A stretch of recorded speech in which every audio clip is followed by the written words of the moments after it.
Bismillah ar-Rahman ar-Rahim, salam alaikum. Bienvenue au podcast Awraq. Le but est de partager avec vous les pensées sur une vie de diaspora pakistanaise en France. On parlera de religion, d'études, de travail, d'identité, d'histoire avec un grand H et bien d'autres choses. Je m'appelle Warq, j'ai 28 ans et je suis issue d'une immigration. J'ai arrivé en France à l'adolescence et j'habite dans la région parisienne. Les podcasts précédents retracent une naissance de diaspora pakistanaise en France et abordent les questions sur l'identité que la première et deuxième génération peuvent avoir sur le sujet. Le parcours n'est pas simple et chacun essaye de se construire à son rythme.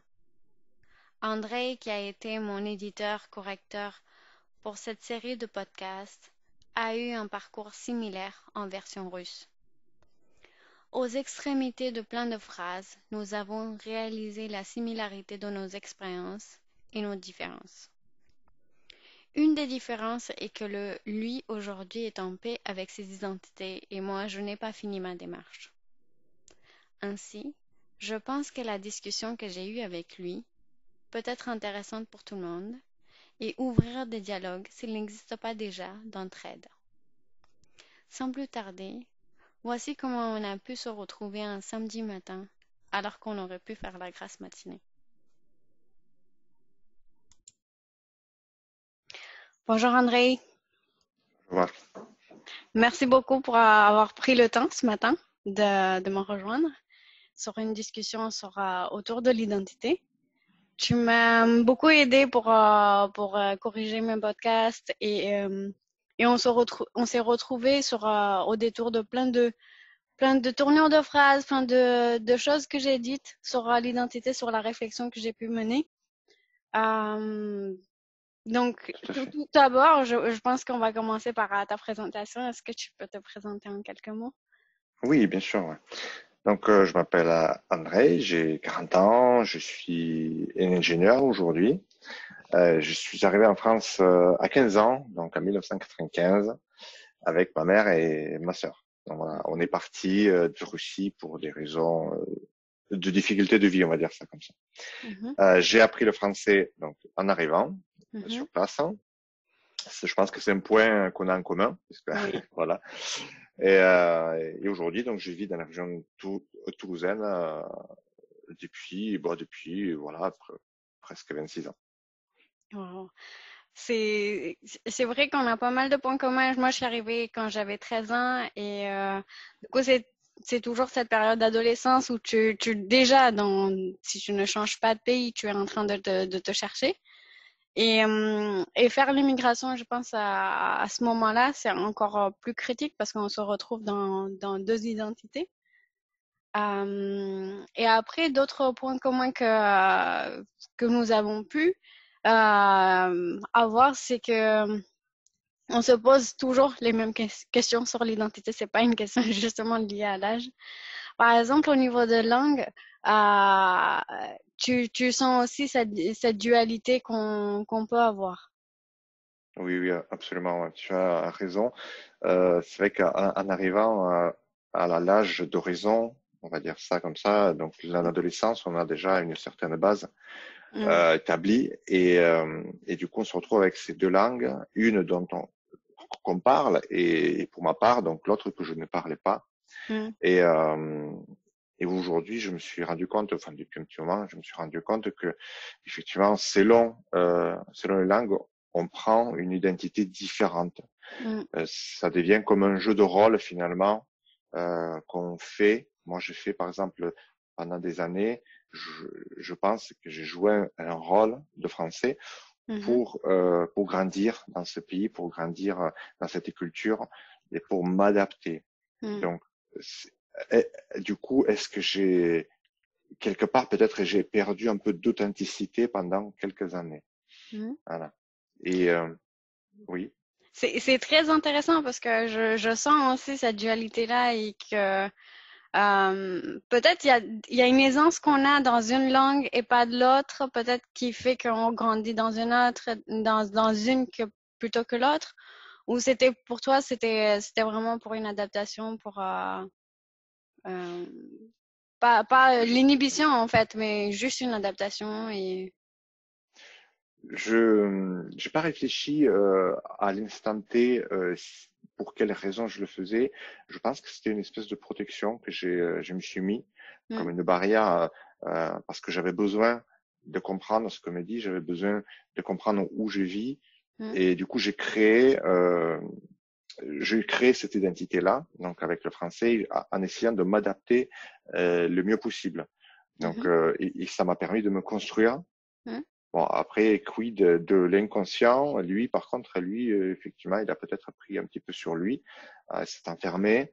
Euh, voilà, donc, aujourd'hui, c'est vrai que en tant que euh, étranger, on va dire, qui est arrivé avec une autre langue, mm. j'ai besoin comme tu as dit dans un podcast, j'ai besoin de chercher mes mots un peu plus longtemps. Euh, Oui, voilà, donc j'ai besoin un peu plus de temps qu'une personne qui parle qu'une langue, qui la enfin, sans dire qu'il la maîtrise, parce que maîtrise, il y a peu de gens qui maîtrisent vraiment la langue, mais disons que nous, l'étranger, je pense qu'on a besoin de plus de temps. Euh, pour exemple, aujourd'hui, je continue à compter les chiffres en russe, parce que pour moi, c'est évident. C'est oui, évident. J'ai pas c'est besoin de me pareil. concentrer. Ouais, Voilà. Et c'est pareil. ça me demande pas de ressources mentales. Alors Ouais. qu'ici, quand je compte en français, ça me demande, je sens que mon processeur, l'interne, il monte en puissance parce qu'il a besoin de comprendre, en fait, ce que je dis. Ouais. Parce que même pour moi, hein. Ah, donc je compte en russe. Ça serait très rigolo. Après, c'est des mécanismes, en fait, généralement, tu comptes pour toi. Et du coup, c'est pas quelque chose de public, c'est quelque chose d'intime. Et du coup, tu peux continuer à le faire dans cette même langue où tu as pris l'habitude. Et ce qui était intéressant aussi, c'est que on m'a dit quand j'apprenais la langue que tu auras fini ton processus quand tu auras commencé à rêver en français. Est-ce que tu rêves en français? Est-ce que tu te rappelles quand est-ce que tu as commencé à rêver en français? Alors oui, oui, je rêve en français, effectivement. Alors quand je commençais, non, je me souviens pas parce que ça fait quand même très très longtemps. Euh, mais je sais que ça arrive quand on a une charge vraiment très puissante sur une langue.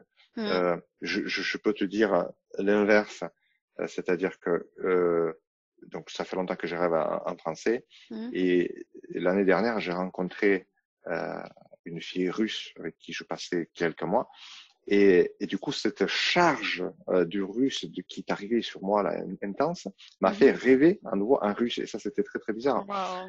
Hmm, Voilà, du coup, voilà, je pense que c'est vraiment la charge mentale qui fait que on bascule à un moment donné.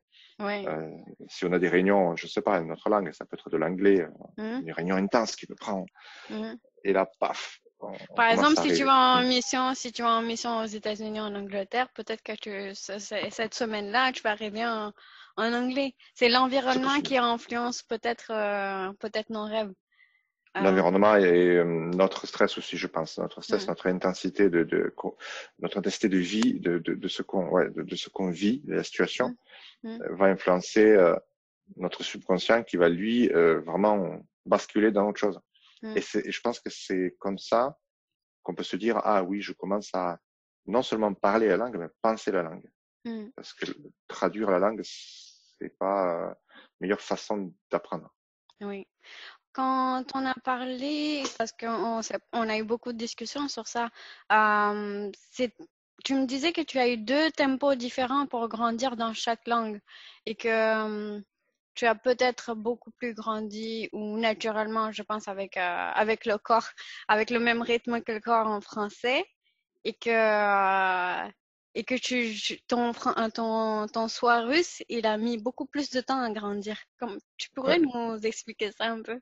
ouais, exactement. Ben, c'est lié un petit peu à ce que je disais avant, c'est-à-dire qu'en fait, le rôle que j'ai pris pour évoluer, pour m'intégrer, il a fait que ma partie russe et c'était comme arrêté, Mm, figé dans le temps.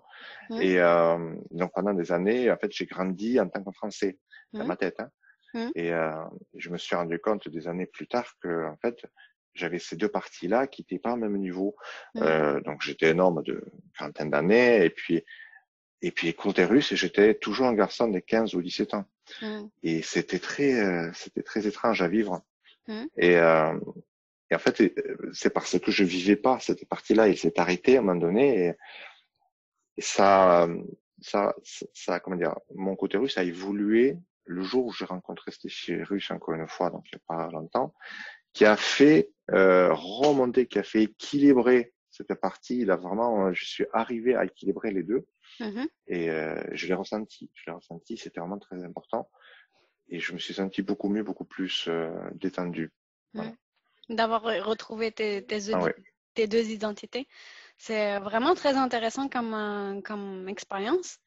Est-ce que c'est justement, je pense, parce que on garde des liens avec le pays d'origine qui font qu'on continue à grandir aussi, je pense, dans une ou dans l'autre langue. Quels sont tes liens aujourd'hui avec la Russie ou qui ont été pendant les années au niveau de la nourriture, par exemple, les traditions, la musique, la religion, je sais pas.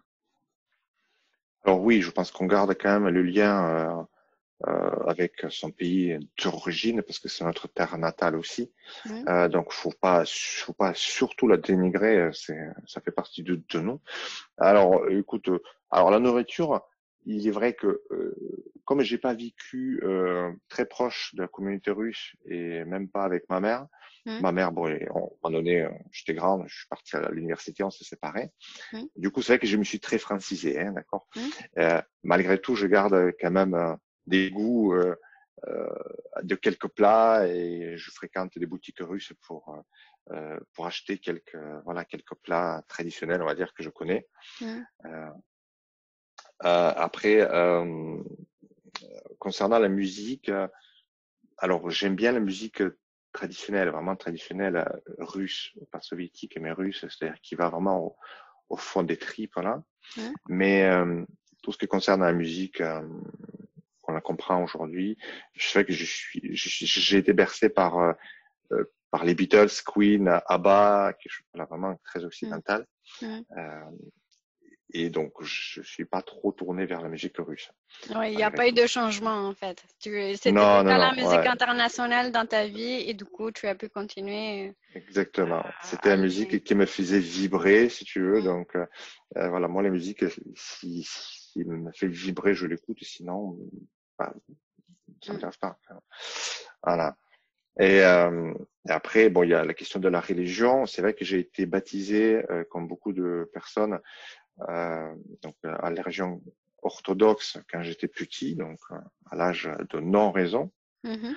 Et malgré tout, je ne pratique pas la religion. Je me considère comme un croyant agnostique, c'est-à-dire je crois Mm. en quelque chose de en quelque chose de supérieur, une force supérieure qu'on peut appeler Dieu, on peut appeler lumière, énergie, comme on veut, Mhm. euh, mais voilà, qui gouverne le tout. Mais je pratique pas la religion telle qu'elle. Pour moi, la Mhm. religion, chaque religion, sauf les extrêmes, sont des enseignements voilà, qui auront plusieurs niveaux de lecture en fonction de son évolution Mm. spirituelle et personnelle. Voilà. Et au niveau des traditions, est-ce que tu as des traditions, des habits, je sais pas. Euh, tradition. Non, franchement, c'est vrai que en Russie, ce que j'aime beaucoup, c'est ces couleurs qu'on a. Il y a les Russes, la vieille Russie, il y a Oui, beaucoup de couleurs, il y a beaucoup de des habits magnifiques avec donc oui. et ça j'aime beaucoup. Moi, j'en ai pas, hein. Mm. Je ne pratique pas, mais j'adore ça. Oui, oui, j'aime beaucoup parce que c'est très très beau. Ouais. C'est très riche en couleurs, ça fait plaisir ouais, au cœur. Ouais, ça fait plaisir. Comme les palais d'ailleurs, c'est très bon. Je pense, je suis en train d'imaginer les habits que tu peux imaginer avec ces couleurs-là. Tout à Ça doit fait. être vraiment magnifique. Les Ah, palais, ou même les églises, l'intérieur des églises, c'est magnifique. Je suis oui, rentré à fin d'année dans une église. C'est tellement, il y a tellement de couleurs et tellement de, bon, mm, c'est doré bien sûr, parce que oui, bien sûr. et c'est juste de la beauté, voilà. Ouais, mais dans les peintures, dans les enluminures, Ouais, dans les décorations, je pense il y a beaucoup de couleurs. absolument. Euh, du coup, on en vient à ma prochaine question. Et je pense que c'est une question très profonde. Euh, Est-ce que tu te sens plus français que russe? Ou Ouais, question intéressante. Ouais. Je pense que je suis russe dans mon cœur Mm. et français dans ma tête. Alors, c'est un peu ce que je vois aujourd'hui comme ça. Mhm. Mais je me sens quand même français et russe. Mhm. Je ne peux pas aujourd'hui séparer les deux et j'ai pas Ouais. envie de le faire parce que Mm. je suis content d'être russe parce que ça m'apporte énormément de richesse, une différence, une vision différente de ce que je vis aujourd'hui en France. Mm. Mais je ne peux pas dire oui, je suis russe, donc voilà, je suis russe Mm. en France ou Ouais. français. Non, non, non, je suis les deux et ça me complète vraiment. Euh, je pense avoir réussi une espèce de conciliation des deux Mm. en acceptant d'être l'un et l'autre. Ouais. Et voilà, chaque facette en fait, elle m'enrichit euh, et en fait, elle m'apporte des questionnements. Mm. Voilà. Comme j'ai passé en fait 20 années avec une fille française, Mm. 20 ans, ça change énorme. Bah oui. Et du coup, voilà, j'ai un fils aussi qui a 10 ans aujourd'hui. Mm. Donc, c'est vrai que je suis cette personne, on va dire, globale, Mm. je pense, en tout cas. C'est très beau ce que tu dis que en fait on n'a pas à choisir en fait entre français ou russe. On peut juste changer la conjonction de coordination et changer le ou en et. Et il y a pas de conflit. On peut accepter les deux en fait. On peut être l'un et Mais l'autre. je pense que c'est une Ouais. richesse qu'on a. Et il Ouais. faut vraiment qu'on soit conscient de cette richesse parce que ça en est une. Mm. Je pense aussi, et je pense que c'est une des points où moi j'ai beaucoup de difficultés, où je mène ma réflexion justement parce que toi, tu as pu aboutir à cet état de paix, de sérénité avec tes deux identités, et moi je suis toujours en train de dire ça va pas avec ça, et comment je peux réconcilier les deux. Et c'est vrai qu'en fait, quand on change de pays, on a beaucoup plus de labels. Par exemple, un adolescent dans son pays d'origine, il a ses soucis qui sont liés juste à l'adolescence. Alors que quand tu changes de pays, tu as des labels, tu es un sorte d'ambassadeur en fait de tous les labels qu'on a pu poser sur toi. Tu es français, tu es pakistanais, tu es musulman, tu es porteur de ces traditions-là. Nous, on fait comme ça. Notre façon de manger, c'est comme ça. Notre façon de s'habiller, c'est comme ça. Et en fait, quelque part, tu te trouves un peu coincé dans toutes ces choses. Et du coup, il faut que tu choisisses. Des fois, il y a des choses qui sont pas compatibles.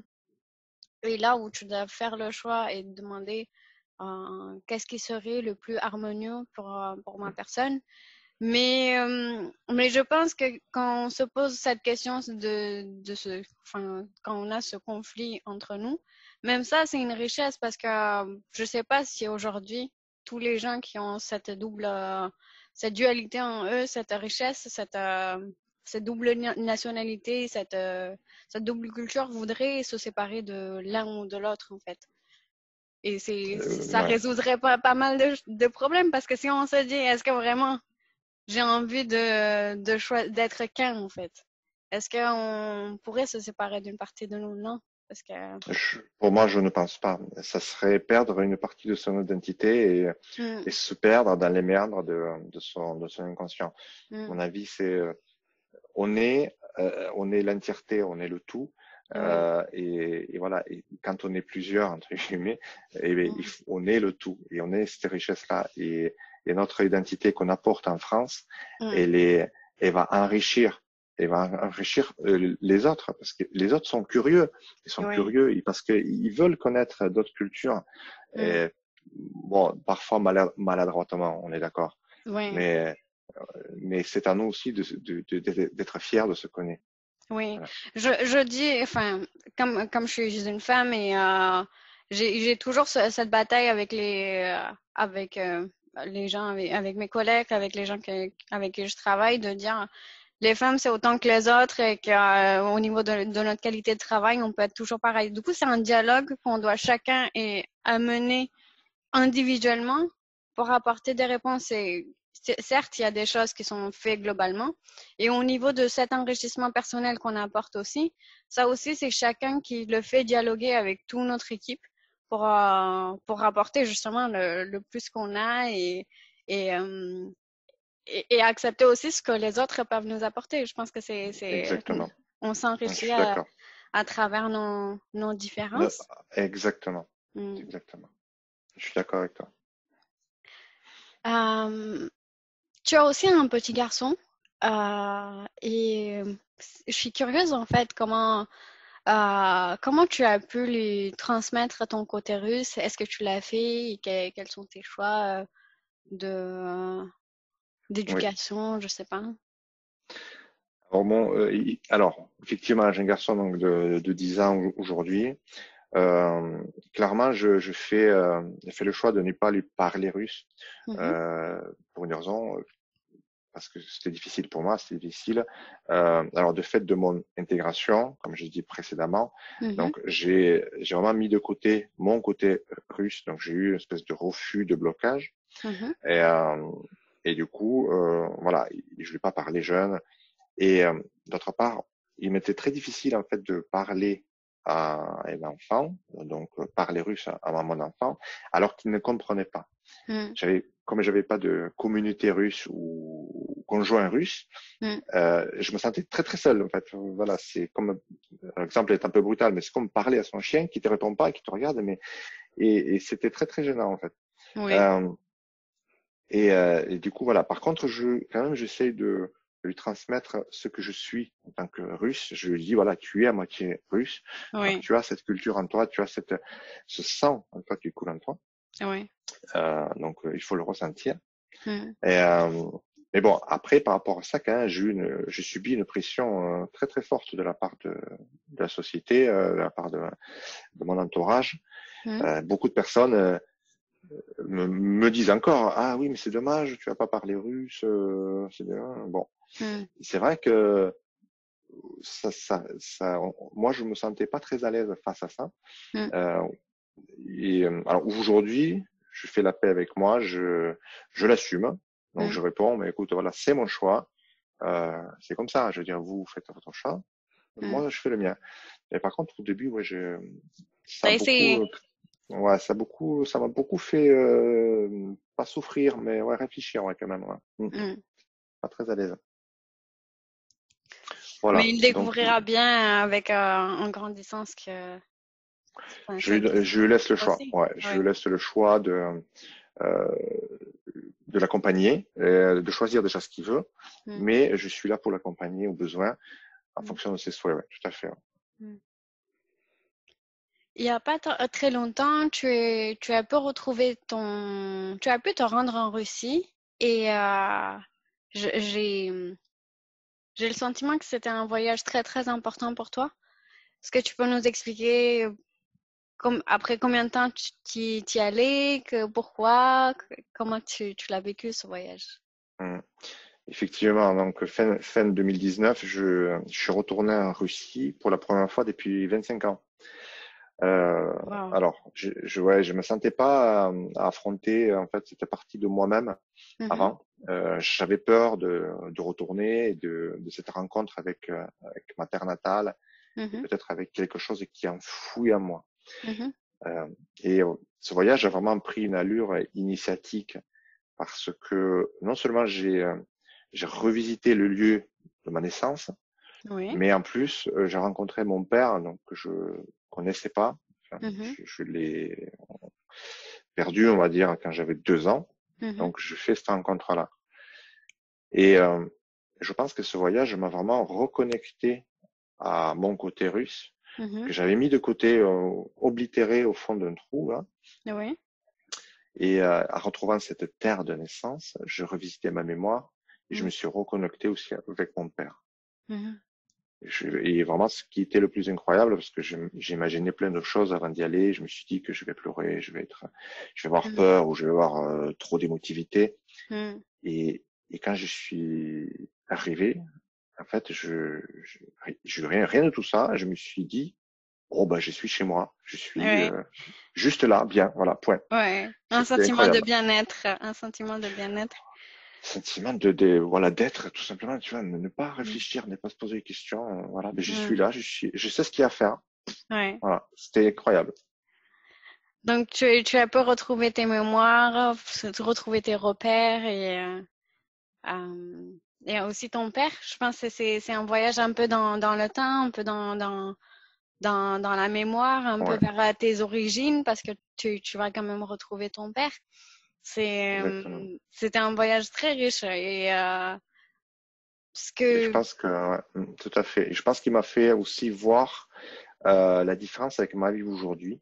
hmm, Et quelque part, tu vois, je pense à ça maintenant, il m'a permis de me conforter à ce que je vis aujourd'hui, de faire un hmm, choix, ouais, à me dire qu'est-ce que tu veux? Tu veux retourner là ouais. ou tu veux continuer ta vie actuelle en France? Hmm. Je pense que ça permet de mettre pas mal de choses en perspective. Souvent, les discussions que j'ai avec mes collègues qui, par exemple, vont passer beaucoup de temps à dire j'ai agrandi ma piscine de temps ou de temps et quel carrelage je choisis et tout. Et ils passent des semaines, tu vois, et des fois je suis en train de dire ça, c'est vraiment des problèmes de France. Et si jamais je discute avec les Pakistanais, mes copines qui sont restées au Pakistan, et elles ont tout un autre genre de problème. Et je pense que ça permet de mettre en perspective les choix de vie, de savoir ce que toi t'as envie de faire, ou est-ce que tu as envie de rester et quel changement toi tu veux apporter au monde dans lequel tu vis. Et peut-être là où tu peux le plus, où est-ce que tu seras le plus efficace pour apporter ces changements. Exactement. Je suis d'accord avec toi, ouais, tout à fait. De quoi tu as initié, je pense, cette réflexion de est-ce que tu vas retourner un jour en Russie? Est-ce que Mhm. tu es arrivé à une conclusion? Je crois que ouais, je crois oui, parce que je pense que je voudrais y retourner pour visiter, Mhm. pour revisiter, éventuellement même retourner avec mon fils pour lui présenter justement ce côté qu'il a en lui. Oui. Euh, non, retourner y vivre, je ne pense pas. Je ne Mhm. pense pas parce que je me sens bien ici aujourd'hui en France. Mhm. J'ai fait ma vie Mhm. et je l'amène d'une façon d'évolution qui me convient. Mhm. Voilà. Donc, je ne renie pas ma patrie, hein, mais Mhm. aujourd'hui, la France est devenue ma deuxième patrie, donc la patrie euh, qui m'a accueilli, qui m'a reçu, c'est ma terre d'accueil. Mhm. T'as beaucoup d'amour, je sens, pour la France. Tu, tu es vraiment, je pense, tu es reconnaissant. Je sais pas si c'est le mot, si c'est le mot exact, enfin, adapté en tout cas, dans le sens où la France a accepté peut-être là où tu n'avais pas de solution dans ton pays natal. Est-ce que tu Je ressens pense que ça les comme ça? solutions, je ne sais pas, je pense que les solutions, il y en a partout. Hmm. Il suffit de mettre de la bonne volonté, il Hmm. suffit de travailler, comme tu disais dans un blog. Oui. Euh, on fait des choix, on fait des choix de vie, on a un chemin de vie tous. Hmm. Et la France, oui, je suis reconnaissant de m'avoir accueilli et j'ai appris à l'aimer. Mais Hmm. comme j'aimerais notre pays si j'étais dans notre pays, je pense. Euh, on est tous un ensemble. Et si chacun s'y sent bien, on peut construire quelque chose de commun et de vivable, on va dire. Donc, c'est Mhm. comme ça que je le prends. Voilà. C'est très bon en tout cas, cette philosophie. Et pour les gens qui, comme moi, je pense, se sont un peu encore dans cette conflit identitaire ou qui se cherchent encore dans notre dualité, quel conseil tu leur donnerais euh, pour qu'ils y arrivent au mieux, en fait? Alors, on peut parler longtemps, je pense, à ce sujet-là, mais principalement, il faut se rendre compte que chaque rencontre, en fait, est un miroir de soi. Chaque Mhm, personne qu'on rencontre dans sa vie, on la rencontre pour une raison. mhm, Euh, et pour moi, il faut pas accuser l'autre de ses malheurs ou de ses difficultés. Il faut mhm. se demander en quoi l'image de ceux qui me renvoient me dérange moi. Oui. Et c'est en s'acceptant soi-même qu'on est en mm, capacité de comprendre et accepter l'autre en face. mm. Et du coup, la personne, elle va changer. Donc, on va rencontrer d'autres personnes qui vont nous apporter encore autre chose. Oui. Et je pense que c'est le plus beau cadeau qu'on puisse se faire en soi et du coup à l'autre aussi. Mm, C'est-à-dire de s'accepter, de voir en l'autre ce qui nous gêne en nous. oui. Donc, de s'accepter soi-même et du coup, on va accepter l'autre tel qu'il est. Oui. Et, c'est ainsi qu'on pourra améliorer le Mm, monde et qui nous entoure finalement. mm. C'est vrai, c'est vraiment un travail sur soi. C'est voir ce qui nous dérange, quels sont nos problèmes, là où on n'est pas d'accord et quelles sont nos brèches. On peut, en travaillant sur cela, on peut arriver à une sérénité. Avec soi d'abord et ensuite avec les autres qui nous entourent. Mm. Merci beaucoup pour cette discussion. Mais Est-ce c'est un plaisir. que tu nous ferais plaisir d'un un mot de fin pour conclure la discussion? Ben écoute, je pense que pour finir ça, je dirais que la vie est une expérience. Alors profitons-en. Effectivement, c'est un très beau mot pour finir. Et je pense que cette discussion que j'ai eue avec toi, il y a une multitude d'autres discussions qui doivent être menées et qu'on pourrait avoir sur le thème d'identité. Euh, Absolument. Merci beaucoup pour ton temps et à bientôt. Merci, à très bientôt. Au revoir. Merci d'avoir écouté le podcast. J'espère, Inch'Allah, que nous nous retrouverons très vite autour de d'autres sujets intéressants. Portez-vous bien. Salam alaikum.